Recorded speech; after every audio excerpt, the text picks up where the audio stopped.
Tenemos la visita de Javier Milei con nosotros. Muchísimas gracias por venir. Lo primero que te quiero preguntar, ¿no? ¿Qué tal, Agustina? ¿Qué tal? Hola, ¿cómo va? Gracias, como siempre, por hablar con nosotros. Pasó un año del inicio de esta pandemia, de este confinamiento. ¿Qué análisis haces hoy a 366 días? Mira, desde mi punto de vista estamos frente a un gobierno genocida, un gobierno criminal. Y esto lo ha probado a lo largo de distintos momentos de la pandemia. El primer punto es el tipo de cuarentena impulsado por la Organización Mundial de la Salud y en el caso argentino, digamos, sobrecumplido, por decirlo de alguna manera. Eso no solo que fue letal para la economía, porque Argentina es la economía que más cayó del G20, está entre las economías que más cayó en el mundo, mientras que el mundo cayó 3,5%, Argentina cae cerca de 10,5%, o sea, el triple. No solo eso, sino que además llegó a tocar a verdaderos niveles de desempleo en torno al 30%, la pobreza en el 55%, 2/3 de los chicos hoy se encuentran en situación de pobreza y que no cubren la alimentación básica. No solo eso, sino que además tenemos 10% de indigentes en el país de los alimentos. Y acá, digamos, hay varias facetas del delito de lesa humanidad. Hay una primera faceta que tiene que ver con lo que es el Estatuto de Roma de 1998, artículo 7, inciso K, que dice que cuando a vos te restringen tu derecho de propiedad, como eso afecta a tu generación de ingresos, o te convertís en un esclavo o te morís de hambre. Consecuentemente, eso constituye un delito de lesa humanidad cuando es sistemático. Y eso efectivamente ocurrió, a punto tal que, de hecho, en algún momento, cuando se le recriminó al presidente Alberto Fernández que ellos también debían ser parte del esfuerzo, dijo, nosotros no. Punto 1, y eso es grave. Punto 2, después se alertó recurrentemente, lo hemos hecho varios, digamos, o sea, ustedes me han padecido a lo largo del año con este tipo de alertas, y cuando termina el año y uno hace el balance, Argentina es un desastre. Argentina terminó el año pasado, porque ahora el ranking va cambiando porque hay segunda ola, tercera ola, claro, una nueva cepa, otra cepa. Entonces, bueno, pero cuando uno hace el balance del primer año, básicamente, si Argentina hubiera hecho todo como hizo el mundo en promedio, estoy diciendo en un caso mediocre, no los mejores, un caso mediocre, Argentina debería haber tenido 10.000 muertos. Argentina tuvo 40.000 muertos. Es decir, que este gobierno asesinó a 30.000 personas. ¿Por qué digo que asesinó a 30.000 personas? Porque básicamente no aplicó nada de lo que se conoce como el método científico. El método científico, que es aplicar un modelo de 1955 que se llama SIR, susceptibles, infectados y removidos, no aplicó nada. La estrategia fundamental para enfocar una pandemia o una epidemia es básicamente testeos masivos, vacunación y testeos masivos. ¿Qué es lo que pasa? Este gobierno, por no dejar de robar, prefirió no testear y encerrarnos.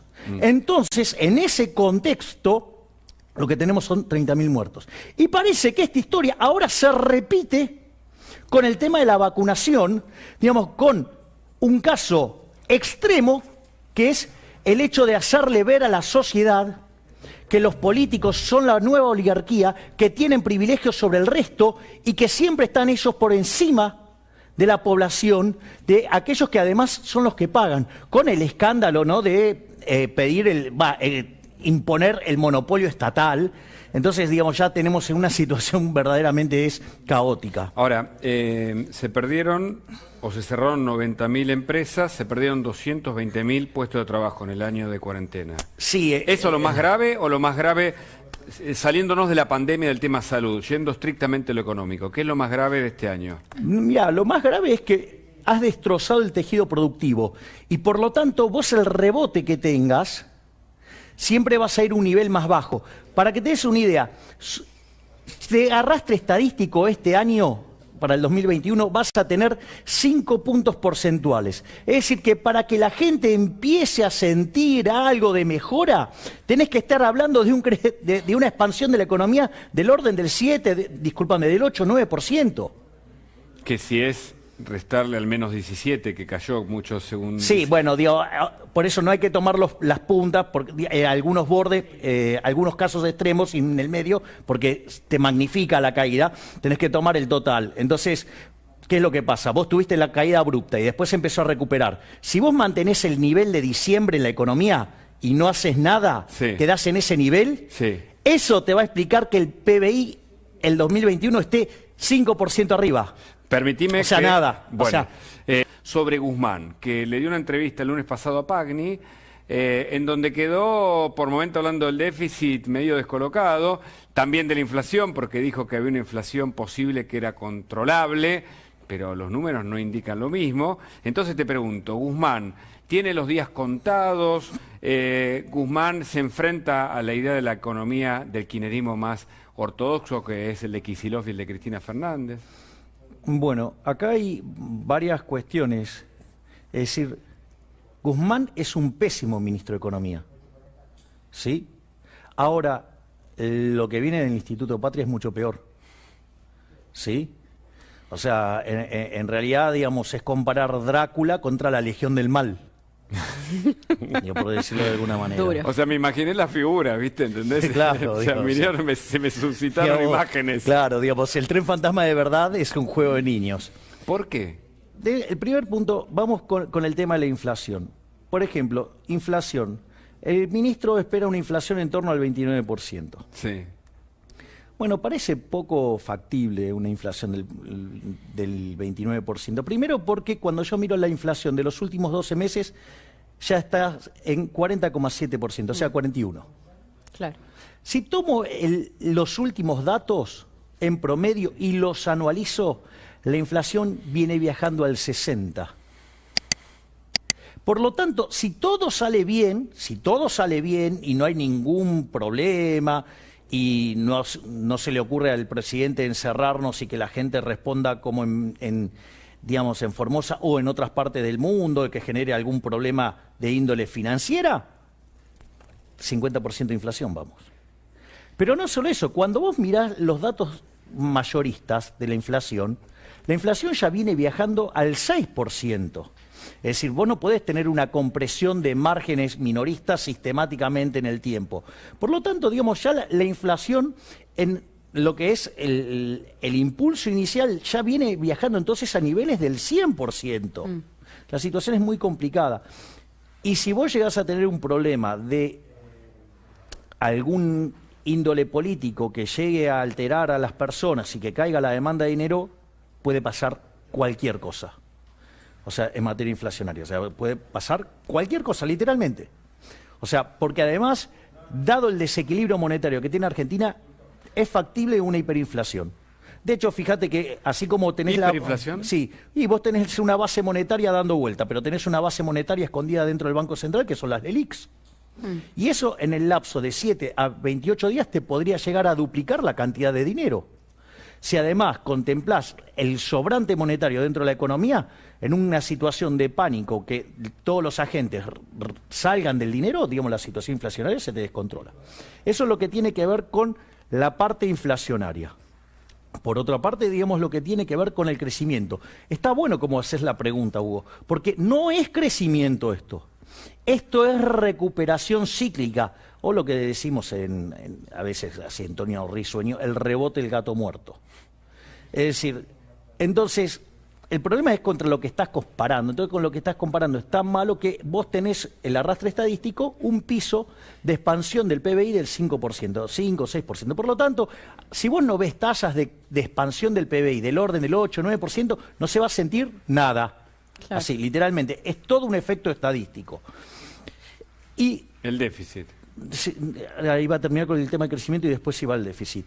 Y el otro punto que tiene que ver con, porque eso es más complicado, tiene otras aristas más belicosas. La emisión monetaria, por ejemplo. Entonces, ¿qué es lo que pasa? Vos lo que tenés es que además Argentina no crece ya desde el año 2011. La destrucción de capital en Argentina es monstruosa. Argentina tiene la presión fiscal en blanco más alta del mundo. Tiene 170 impuestos y este gobierno lo que hizo fue aumentar más los impuestos. O sea, olvídate, o sea, no va a haber crecimiento. Esta economía está imposibilitada de crecer. De hecho, cuando vos mirás la creación de empleo del sector privado, no recupera. Por lo tanto, o sea, la situación de Argentina está extremadamente complicada. Es decir, si Argentina no hace un giro de 180 grados, en 50 años nos convertimos en la villa miseria más grande del mundo. Tema, entonces, crecimiento económico. Que dicho sea de paso, es la forma en la cual vos matás la pobreza. Matás la indigencia con crecimiento económico. Generás empleo con crecimiento económico. Bueno, todos los motores que hacen el crecimiento económico, este gobierno, durante los 12 primeros años, y lo que lleva, los rompe todos, se encarga de romper todo. Y después está la cuestión del déficit fiscal. A ver, Argentina, en otros momentos de la historia, con estos niveles de déficit fiscal, ha tenido crisis monstruosas. Por lo tanto, digamos, Argentina inexorablemente va a tener que hacer un ajuste. Ahora, ¿qué es lo que sucede? Argentina, si quiere acceder a un crédito de facilidades extendidas, va a tener con el Fondo Monetario Internacional, para poder patear los vencimientos, ¿sí? Va a tener que hacer un ajuste. Ahora, ¿qué es lo que pasa? Cuando vos haces un ajuste sin una contraparte de confianza, por decirlo de alguna manera, que implica tener credibilidad y reputación, bueno, eso termina siendo recesivo. Este gobierno en un año electoral no va a hacer eso. Entonces, ¿qué es lo que va a hacer? Va a tener que pagar 5.000 millones de dólares.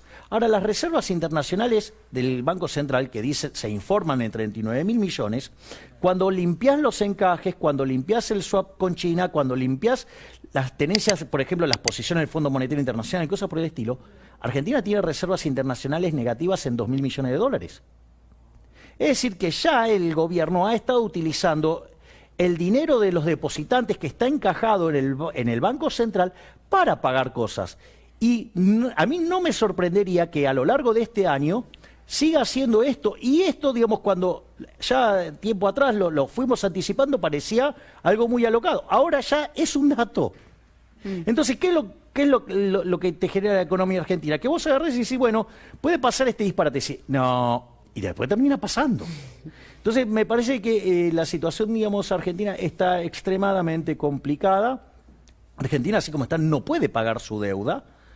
Y fíjate que los bonos argentinos hoy tienen un riesgo país en la punta corta, o sea, los más cortitos, o sea, los que vencen primero, de 2.000 puntos básicos. Wow. O sea, los bonos argentinos hoy cotizan menos que previo a la reestructuración. Claro. Es decir, eso te está diciendo que está todo mal. Es decir, esto está todo atado con alambre. Es decir, digamos, si el gobierno encima apunta a que les funcione el disparate que siempre falló en Argentina, que es controlar precios, estimular gasto público y financiarlo con emisión monetaria. ¿Y entonces? Bueno, digamos, hemos vivido esas experiencias. Pasó con el Rodrigazo y pasó con el Plan Primavera. Tremendo. Ahora, esta semana, justamente hablando de Guzmán, va a haber una reunión con el FMI. ¿Qué va a pasar? Y de hecho, si vos estuvieses en ese lugar, ¿qué es lo que tenemos que hacer respecto al FMI? Mira, el FMI es un prestamista de emergencia, por decirlo de alguna manera, porque nosotros terminamos yendo al Fondo Monetario Internacional porque nos quedamos sin acceso a las fuentes genuinas de financiamiento, porque Argentina, digamos, o sea, no es un deudor digno. Entonces, por eso vas al Fondo Monetario Internacional. Ahora, la única forma que descubrió la economía para pagar la deuda es con superávit fiscal primario.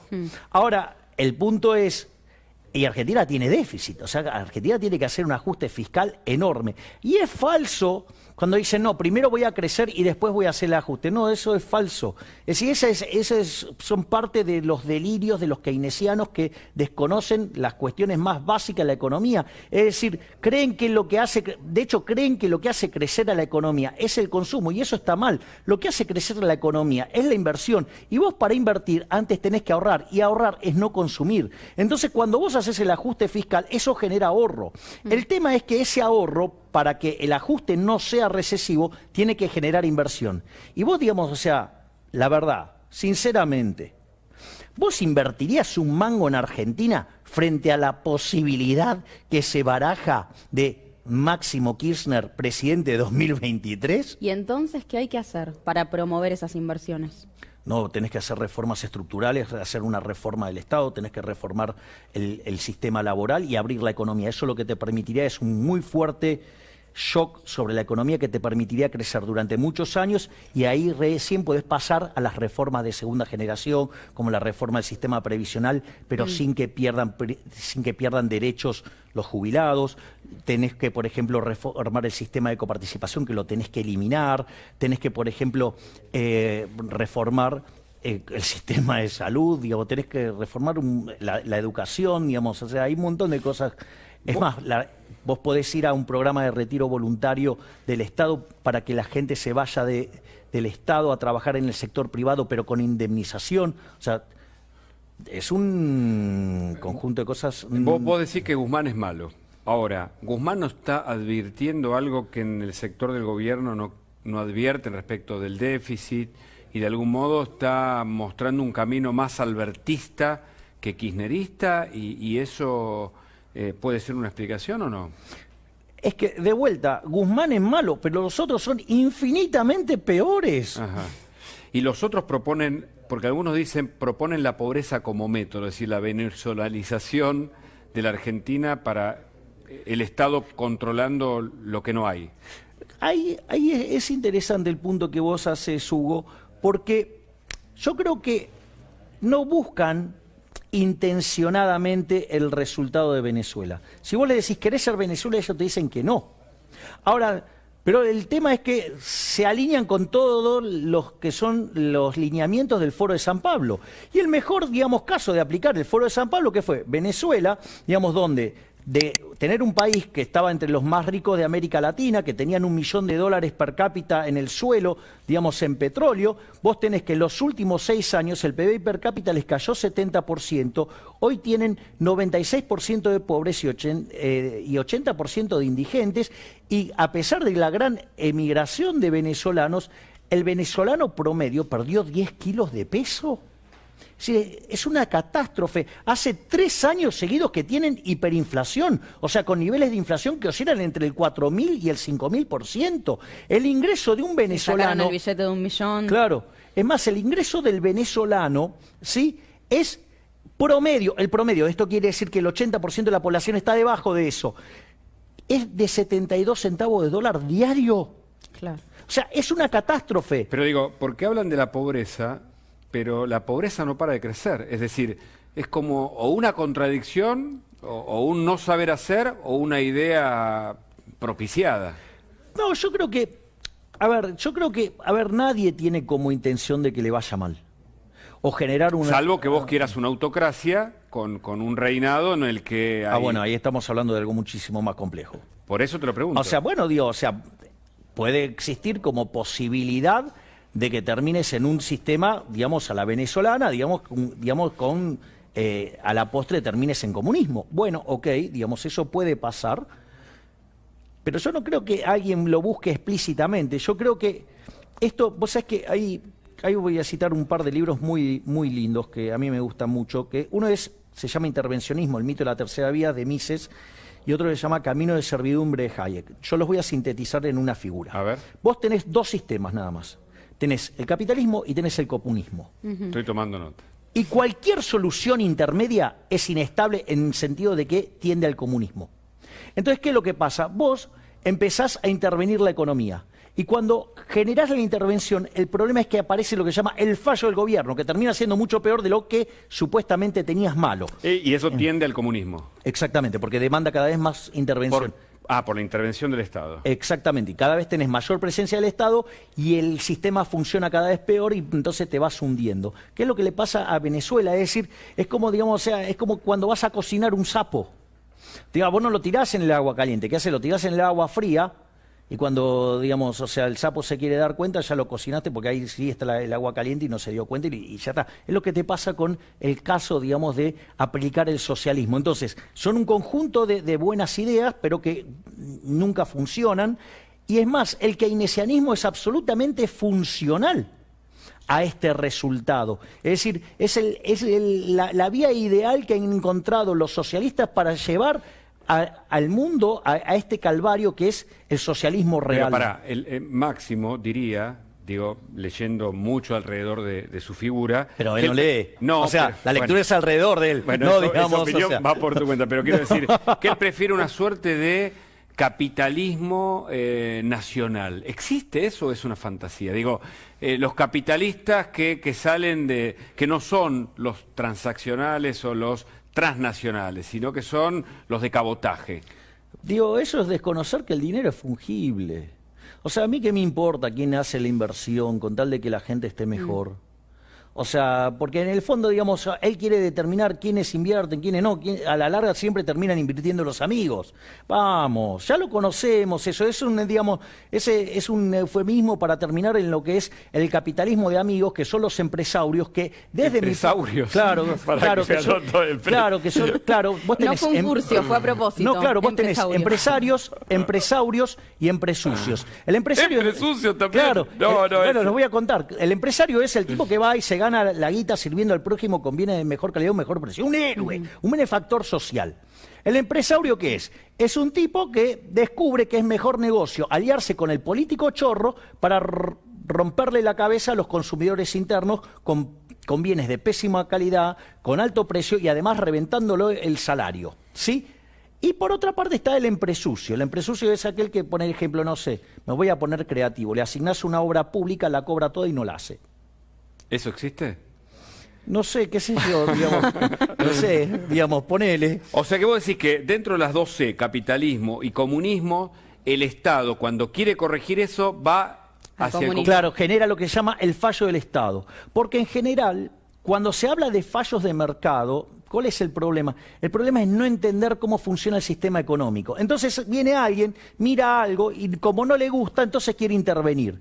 Y lo que... Supongamos lo siguiente, yo voy a hacer una transacción con Agustina y a vos no te gusta. Ahora, para Agustina era óptima y para mí era óptima porque si no, digamos, no tenía sentido. Ahora, como a vos no te gusta, dices, no, yo voy a intervenir en esta porque no me gusta. Porque a vos te parece que está mal. O sea, mientras que nosotros dos estábamos súper contentos con eso. Entonces, ¿qué pasa? Te metés, intervenís. ¿Qué es lo que va a pasar? Agustina va a estar peor, yo voy a estar peor. Entonces va a venir alguien que va a pedir entonces más intervención. ¿Qué vas a hacer? Volvés a intervenir. ¿Cómo vas a estar? Cada vez más lejos, cada vez peor. Eso es lo que te pasa con la intervención del Estado. Ahora vamos a hablar de la intervención del Estado, pero desde otro sentido, ¿no? Por ejemplo, todo lo que sucedió... Bueno, también ahora nos metemos en ese tema. Pero digo, en términos económicos, todo lo que sucedió durante la pandemia, planes como el IFE, bueno, ¿cómo nos va a impactar ahora, no? Que muchos de esos planes están llegando a su fin. ¿Qué va a pasar ahora? ¿Cuál va a ser el efecto directo, inmediato de ese tipo de planes? Bueno, eso es una perversión. Porque vos fíjate esto, la ineficiencia técnica del gasto público en la peor región del mundo es América Latina con 4,4% del PBI. Argentina tiene 7,2%. Pero esos 7,2% del PBI, 5 puntos son de robo. El BID, por una cuestión de educación para los países, lo llama filtraciones. Filtraciones, ponele. O sea, choreo. Ahora, vos fíjate, estos tipos están dispuestos a ajustarle a la gente con tal de no dejar de robar. Vos fíjate esto, prefirieron sacarle 150.000 millones de pesos a los jubilados el año pasado con tal de no tocar la de los políticos. Es un escándalo. Entonces, me parece que este gobierno no se está dando cuenta que la torta se achicó demasiado y que si no deja de robar, para poder que los recursos empiecen a llegar a las personas más vulnerables, esto va a estallar. Ahora, claramente en un año electoral no se puede hacer un ajuste, digo, en términos teóricos, porque justamente es un año en el que hay que captar votos. ¿Cómo lo va a resolver el gobierno en medio de esta crisis? Bueno, Alfonsín, pensando en lo que era el 89, le llevaron 3 alternativas de planes. Una era hacer un ajuste como correspondía, entonces no ganaban. Le llevaron una situación intermedia y la payasada del plan primavera. Bueno, se apostó a ver si ganaba las elecciones y generó una hiperinflación, generó un desastre. Bueno, digo... ¿Ese es el escenario que ves? Sí, obvio. Entonces, digamos, o sea, no quieren ajustar, que no lo hagan. O sea, vamos a volar por los aires. Recién hablabas del BID, ¿no? El BID justamente dijo que Latinoamérica va a ser una de las zonas a la cual más le va a costar recuperarse después de la pandemia. ¿Cuánto le va a tomar recuperarse a la Argentina? Es que para mí Argentina, si sigue así, no se recupera, cada vez está peor. No se O sea, el recupera. PBI per cápita está 18% abajo del que teníamos en el 2011. O sea, Es una catástrofe. Argentina vive una catástrofe. ¿cuán peor estamos desde que asumió el gobierno? No, muchísimo peor. Datos, No, pero es que, digamos, o sea, pobreza, pero, a ver, desempleo, tenés más pobres, tenés más, déficit fiscal, tenés más inflación. pobres, tenés más indigentes. Más pobre, más indigente. ¿Sí? Digo, con lo cual, ya digo, eso te muestra que está peor. No, por supuesto. Tenés menos PBI per cápita. Tenés un sistema cambiario absolutamente, digamos, salvaje. Listo, o sea, digamos, la economía Ahora, no crece. Destrozaste empresas. Sí. Destrozaste decenas de miles de empresas.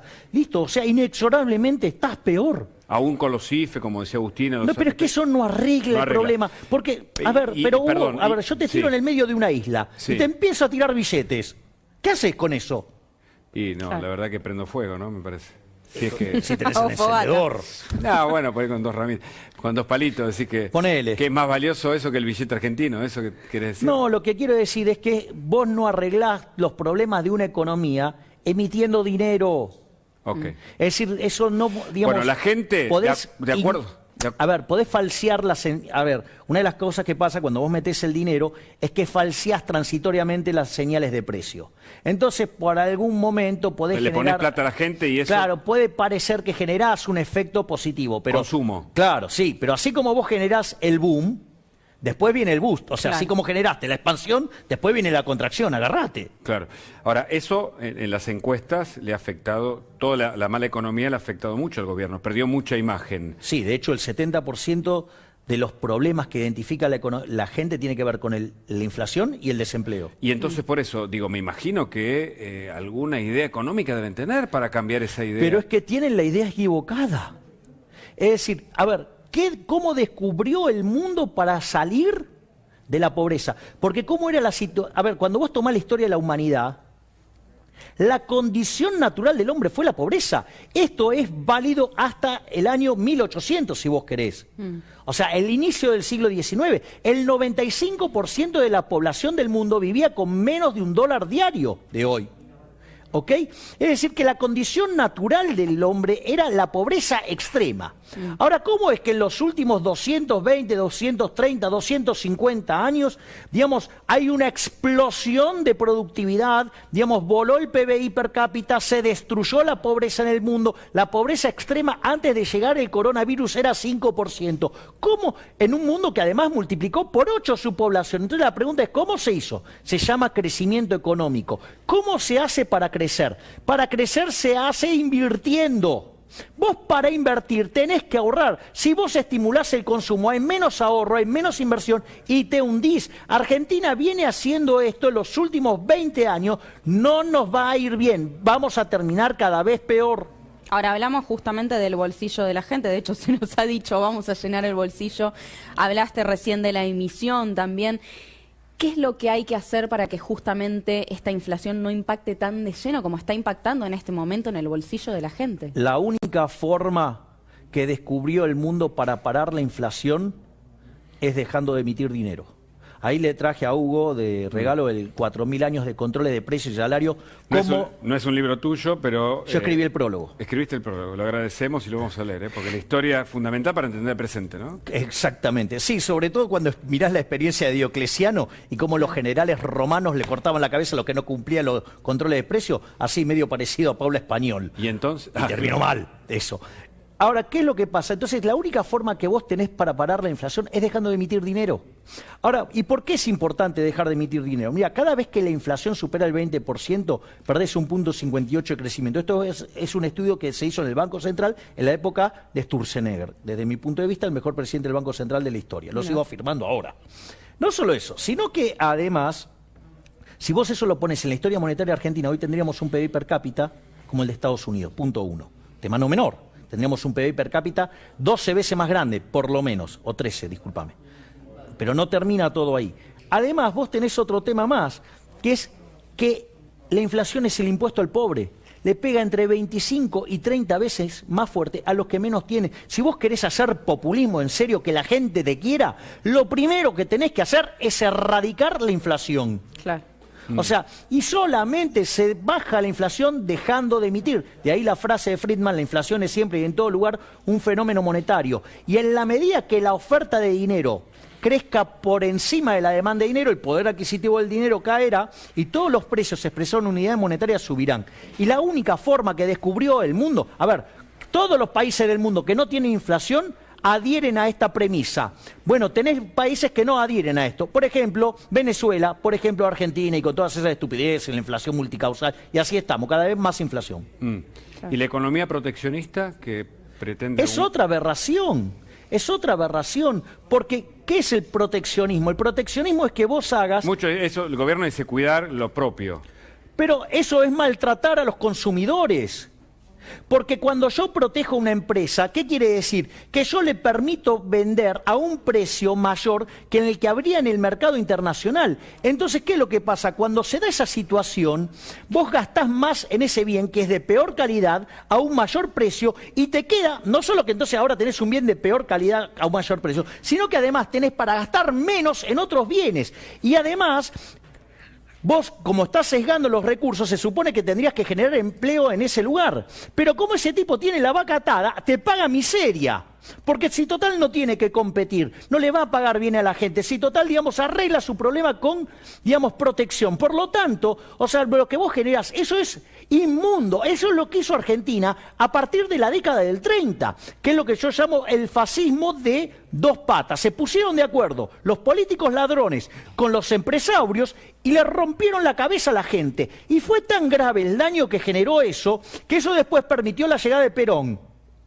¿Qué hizo Perón? Trató de corregir esto con el fascismo de tres patas, sumó a los sindicatos. Bueno, a la luz de los hechos no fue bien, porque de ser uno de los 5 países mejores del mundo en ese momento, digamos, hoy somos 120. Digo, está claro que esto es una catástrofe. Éramos 70 antes de la crisis del coronavirus, ahora somos 120. Por lo tanto, esto es una catástrofe, esto es un desastre, ¿sí? Digamos, y de ser el país más rico del mundo a inicio del siglo XX... Digamos, ahora tenemos pobres, indigentes, es un delirio. Y encima creemos que esto se puede hacer bien. No existe forma de hacerlo bien. Voy a volver a citar a Hayek. Hayek, su último libro, que es maravilloso, se llama La fatal arrogancia. Es decir, aplicar socialismo pero creer que vos lo vas a hacer bien. Te doy un ejemplo patente. ¿Sabes lo que dijo el imbécil de Kicillof? Porque otra cosa no se puede decir. ¿Sabes lo que dijo? Que la Unión Soviética se cayó porque no tenía el Excel. O sea, claro, como él invierte las matrices en el Excel, cree que el problema de que se cayó la Unión Soviética es que no tenían el Excel. Hay que contarle al señor ese que, por ejemplo, en la carrera de, digamos, espacial, Rusia tenía los mejores matemáticos del mundo junto a Estados Unidos, mandaban cohetes a la Luna. O sea, no tenían problemas para invertir matrices. ¿Sí? O sea, falla el socialismo porque no puede hacer cálculo económico, porque sin propiedad privada no se puede hacer cálculo económico. Y cuando vos violentás la propiedad privada, el resultado es decadencia. ¿Te enojas de verdad o es un...? No, pero ¿sabes lo que pasa? Hugo, hay algunas discusiones. A mí me encanta la discusión de alto nivel. Y estoy discutiendo economía precámbrica. Tengo que ir a explicar que la inflación no es multicausal. ¿Cómo querés que me ponga? Yo soy profesor titular de Teoría Monetaria 1 y Teoría Monetaria 2 por concurso. Y tengo que estar explicando que la inflación no es multicausal. O sea, es tremendo. Javier, te agradecemos mucho tu visita, siempre tan auténtico, aunque eufórico, pero sincero y siempre nos aportás desde la perspectiva económica.